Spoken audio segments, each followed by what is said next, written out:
Good evening. Welcome to World Now at 4. I am Jessica Magaji Joseph. First, the headlines. Of resentment, misery says Labour. President Ruto open to dialogue with protest.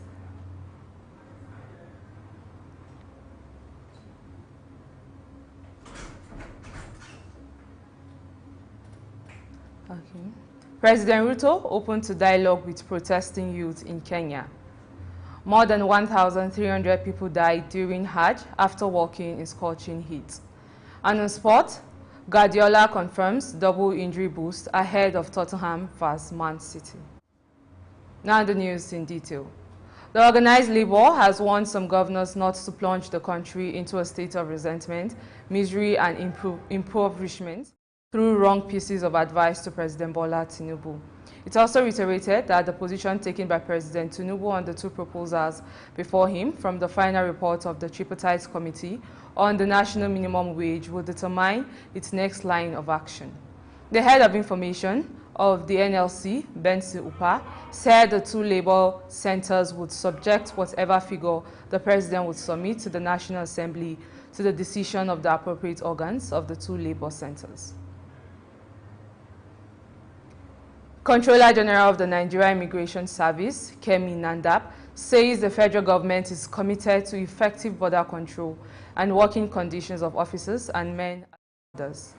Nandap said this when she visited some borders in Katsina and Jigawa State in continuation of her assessment tour of the Nigerian borders. A statement by the Service Public Relations Officer Kenneth Udo in Abuja stated that Nandap visited Fago Patrol Base and the Ura Forward Operational Base. Others are the Kongolam Border Control Post and the Magatari Control Post, where she inspected the ongoing e-border project and other facilities. She solicited the support of some critical border community stakeholders, including traditional leaders, youth leaders, transport unions, and market women. Air component of Operation Delta Safe has destroyed 13 illegal refining sites and 7 Cotonou boats, as well as dispersed 5 J5 buses attempting to siphon crude oil products from surface tanks in Rivers, Bayelsa, and Imo State.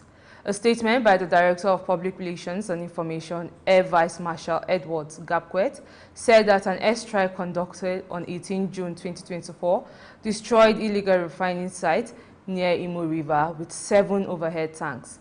Also, on June 19, 2024, airstrikes conducted at Wilcott in River State destroyed an illegal site and canoe field with illegally refined product, as well as some gunboats. He stated further that following an intelligence report of some illegal refining sites located about 6 kilometers from Tunu in Bayelsa State, the aircrew struck the location with precision airstrikes, leading to its destruction. When we return, news from other parts of Africa. Please.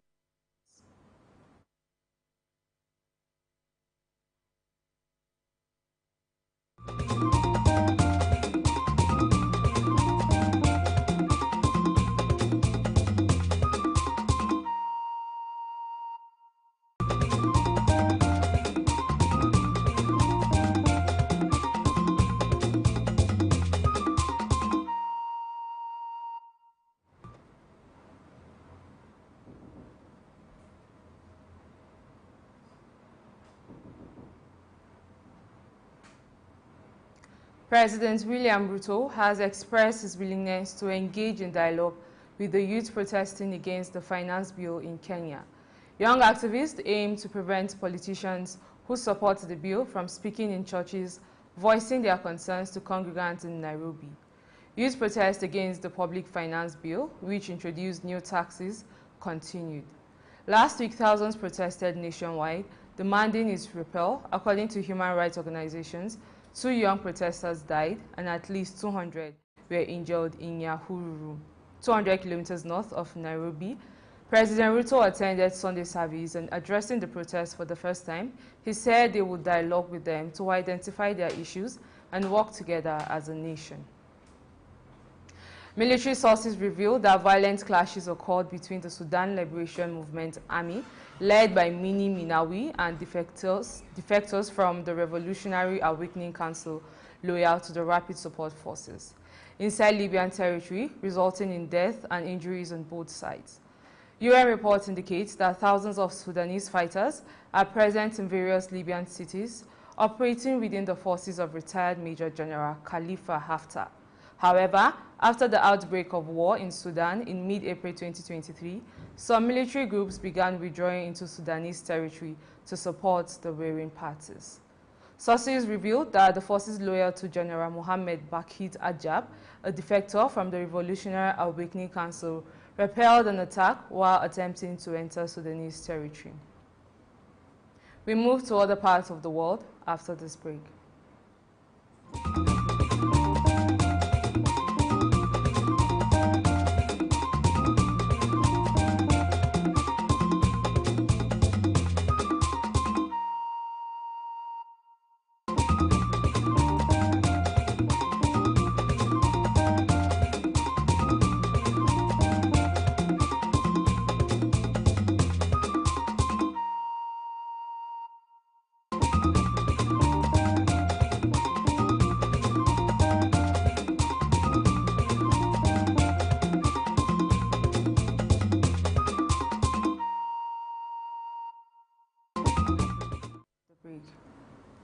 Multiple powerful explosions set a lithium battery factory on fire in South Korea, killing 22 workers, most of them Chinese nationals, as it burned out of control for nearly 6 hours, fire officials said.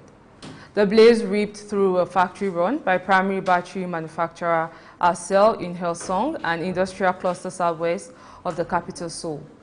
It was eventually largely extinguished. 18 Chinese workers and 1 Russian were among the dead. The nationality of the remaining deceased worker was not yet confirmed, fire official Kim Jin-young told newsmen, citing information from company officials. The blaze began at 10:31 a.m. after a series of battery cells exploded inside the warehouse with some 35,000 units. Kim said what had triggered the explosion remains unclear. More than 1,300 people died during this year's Hajj pilgrimage in Saudi Arabia as the faithful faced extreme high temperatures at Islamic holy sites in the Desert Kingdom, Saudi authorities announced on Sunday. Saudi Health Minister Fahd bin Abdurrahman Al-Jalajel said that 83% of the 1,301 fatalities were unauthorized pilgrims who walked long distances in soaring temperatures to perform the Hajj rituals in and around the holy city of Mecca. The minister said 95 pilgrims were being treated in hospitals, some of whom were airlifted for treatment in the capital, Riyadh. He said that the identification process was delayed because there were no identification documents with many of the dead pilgrims. He said they were buried in Mecca without giving a breakdown. At least 42 people were killed in Israeli attacks on districts of Gaza City in the north of the Palestinian enclave on Saturday. One Israeli strike on the houses of Al-Shati, one of Gaza Strip's 8 historic refugee camps, killed 25 people. Another 17 Palestinians were killed in a strike on houses in the Al-Tofa neighborhood. This was the latest deadly attack in the Gaza Strip, where hundreds of thousands have fled fightings between Israel and Hamas. Was very close to where the impact of these hits occurred. Within moments, we had a flood of wounded people show up at the gate of our compound. There were piles of dead bodies, blood everywhere. Frankly, it's like nothing I've ever seen before. It was very. The International Committee of the Red Cross said the scale of what their team witnessed following strikes that killed 25 people on Friday near its hospital was unprecedented for its team in Gaza. Up next is business. Please stay with us.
Welcome back. Now to business news. India has imposed limits on wheat stocks that traders can hold, and it may abolish or trim the import tax on the grain to keep prices low. A senior government official revealed. Wheat prices in India, the world's second biggest producer of the grain, have been rising in recent weeks because of concerns over supplies. New Delhi imposes a 40% tax on wheat imports. The reduction could allow private traders and floor milers to buy from producers such as top exporter Russia for the first time in 6 years. The import would help India replenish depleted reserves and hold down prices that leaped following 3 years of disappointing crops. U.S. lenders are expected to show they have ample capital to weather any renewed turmoil during this week's Federal Reserve health checks, while will be conservative on investors' payouts amid economic and regulatory uncertainties. The central bank on Wednesday will release the results of its annual bank stress test, which assesses how much cash lenders will need to withstand a severe economic downturn and how much they can return to investors via dividends and share buybacks. The results come a year after 3 large banks failed and as high Fed interest rates continue to squeeze regional lenders and their commercial real estate portfolios. Weakening consumer demand has also dampened sentiment on the trajectory of the economy. Still to come, sports. Please stay with us. This is Hillstv. Quality broadcasting is what we'll bring to you. Now we be this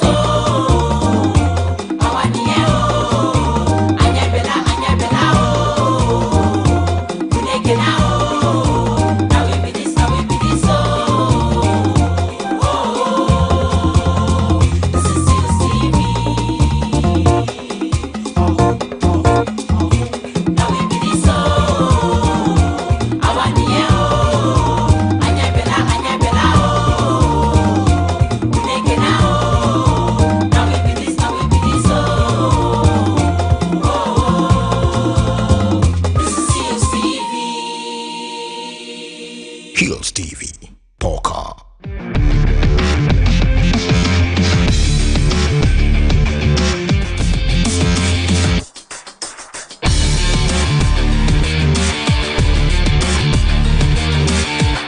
Welcome back. Now to sports news.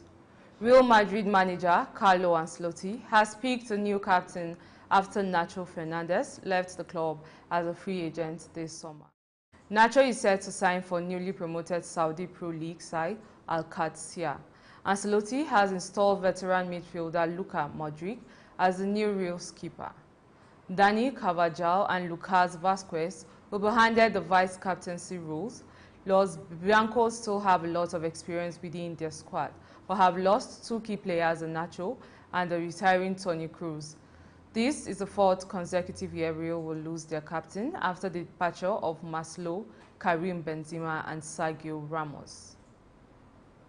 South Africa are through the T20 World Cup semi-finals after a tense 3-wicket win on the Duckworth-Lewiston method over co-host West Indies in winner-takes-all Super 8As match.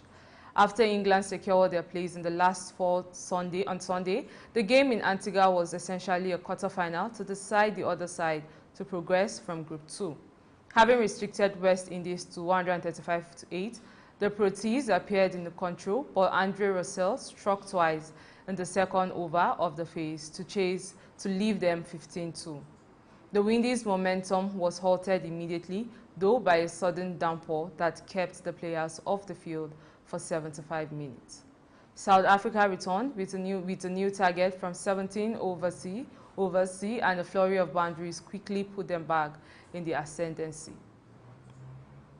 Manchester City manager Pep Guardiola will have Jack Grealish and Nathan Ake available for Tuesday's Premier League clash with Tottenham Hotspur. The champions are currently 1 point behind Arsenal, but have 1 more game left. City can move 2 points clear of the Gunners heading into the final weekend should they win at Spurs on Tuesday. And they have been handed a double injury boost, with Grealish and Ake returning to training ahead of the match. Grealish missed the game against Fulham due to illness, while Ake limped off in the first half. But Guardiola says both are in contention to return on Tuesday. And that's the sport news on World Now at 4. We move to the rest of the news after the break. Please.